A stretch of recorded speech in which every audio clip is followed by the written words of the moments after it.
অসমৰ হিয়াৰ আমঠু আমাৰ হৃদস্পন্দন জুবিন দা আমাৰ মাজত নাই আমি এই কথাটোক অসমৰ অনুৰাগীসকলে এতিয়ালৈকে মানি ল'ব পৰা নাই আমি সকলো জাতি ধৰ্ম বৰ্ণ ভাষা মিলি একেলগে আমি জুবিন দাৰ যি পবিত্ৰ সমাধি ক্ষেত্ৰ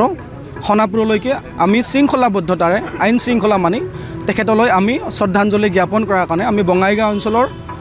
অনুৰাগীসকলে আমি এক যাত্ৰা কৰিব বিচাৰিছোঁ আৰু এই যাত্ৰাতে আমি জুবিন দাৰ প্ৰতি শ্ৰদ্ধাঞ্জলি জ্ঞাপন কৰিব খুজিছোঁ ইয়াত কোনো দল সংগঠন ৰাজনৈতিক অৰাজনৈতিক বুলি কথা নাই সকলোৱে মিলি একেলগে আমি বঙাইগাঁওবাসী হিচাপে জুবিন দাই যিখন অসম চাব বিচাৰিছিলে এখন সমন্বয়ৰ অসম ঐক্যৰ অসম তেনেকৈ আমি যাব খুজিছোঁ বিভিন্ন জাতি জনগোষ্ঠীৰ মানুহে মিলি আমি গৈ জুবিন দাক তেখেতৰ সমাধিস্থলীত আমি শ্ৰদ্ধাঞ্জলি জনাবলৈ যাম শ্ৰদ্ধাঞ্জলি জনাবলৈ গৈ আমি তাত নাহৰৰ গছ ৰুম আৰু এইখিনি আমি চাফ চিকুণ কৰিম ধন্যবাদ প্ৰথম কথা এইটোৱে যে দুখ লাগিছে যে আমাৰ মাজত আমাৰ হিয়াৰ আমঠু নাই কিন্তু তথাপিও মনক শিল বান্ধি হ'লেও আজি যিহেতু তেখেত নাই তেখেতৰ আত্মাৰ সদ্গতিৰ কাৰণে আমি বঙাইগাঁওবাসীয়ে